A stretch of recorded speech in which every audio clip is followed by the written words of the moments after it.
Alright, so we are going to go ahead and get started. This is Chapter 10, Section 3 for Sociology, Gender Inequality. Today our main focus is going to be talking about differences between men versus women in the United States and focusing on women as a minority group. Before we really jump into the lesson, we need to define sexism. Sexism is a set of beliefs, attitudes, norms, and values used to justify sexual inequality. An example of this would be if somebody believed that men are superior to women, that would be considered sexist or a part of this sexism term.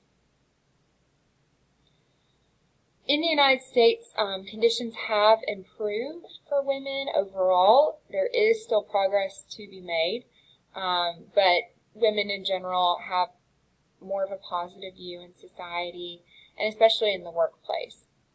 But like I said, gaps still exist as far as social rights, privileges, and rewards for women. More women are now in the workforce than ever before.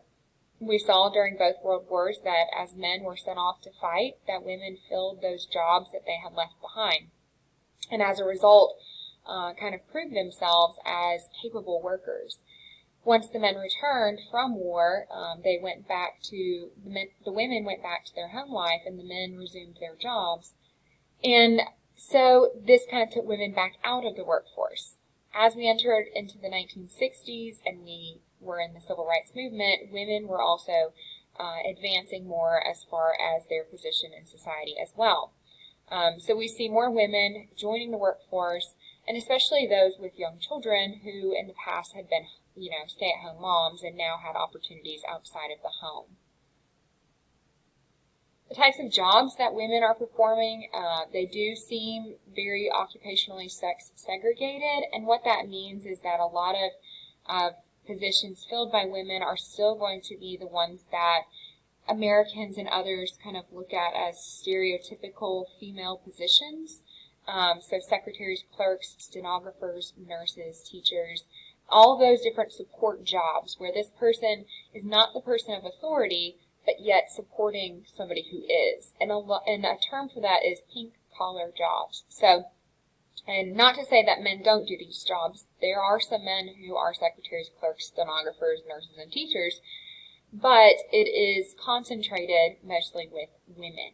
And so an example is if we think about a nurse is there to assist a doctor. And a lot of people have the stereotype in their mind that if you hear the word doctor, you maybe envision a man, and if you hear the word nurse, you maybe envision a woman. And so that kind of comes from this occupational sex segregation. Women who do work in higher status positions do still disproportionately are underrepresented compared to men. They do earn less money than men, so there is still that discrepancy in their earnings, even for those who are qualified. As far as the pay gap, if we look at the amount of money that women make on average compared to that of men, in general, women earn about 79 cents for every $1 earned by men, and that's across all jobs. If you look at jobs where a man and a woman are doing the same exact job and have the same exact qualifications, on average, women earn 78 cents for every $1 earned. And while that may not seem like a lot of money, you're like, well, it's just a couple of cents. If you multiply that by 100,000, and you're talking about, if someone's supposed to make $100,000 a year, but now this man makes $100,000, but women are only making $79,000, that's a pretty big difference. And this one may not seem quite as big. You've got, if you have $100,000 that a man is making and a woman's making $98,000, that may not seem like a lot, but it can make a difference. We have seen progress made in this area, so you can tell that there is a slight incline here in the advancement of how much women are making, but it's still not equivalent. Globally, women in the United States are doing fairly well, but most other developed countries pay their women more equally to men than that in the United States. If we compare our country to less developed nations, women here do have a lot more rights and privileges, but if we're comparing ourselves to other countries that we consider are equivalent, they do not make that same amount or even close. So here you can see these are some of these more advanced countries, ones that we consider having a very similar government and economic system, and you can kind of see how we fare. We're not too terrible, so we're here, but we see that a lot of our allies, the people that we are close to, do a much better job kind of closing that gap. Legal and political inequality, so health insurance coverage is not the same for both men and women.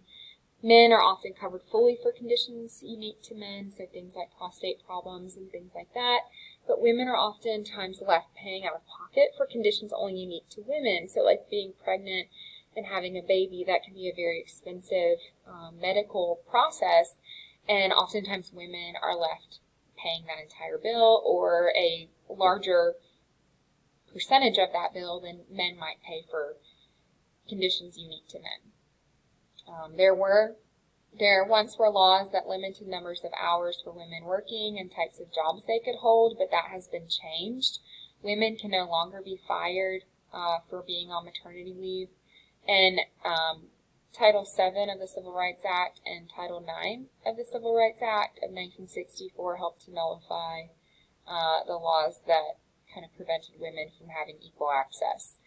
Family and Medical Leave Act required employees to give up to 12 weeks without pay for medical reasons, but they cannot fire them for having a child, adopting a child, being out because they're super sick or something like that.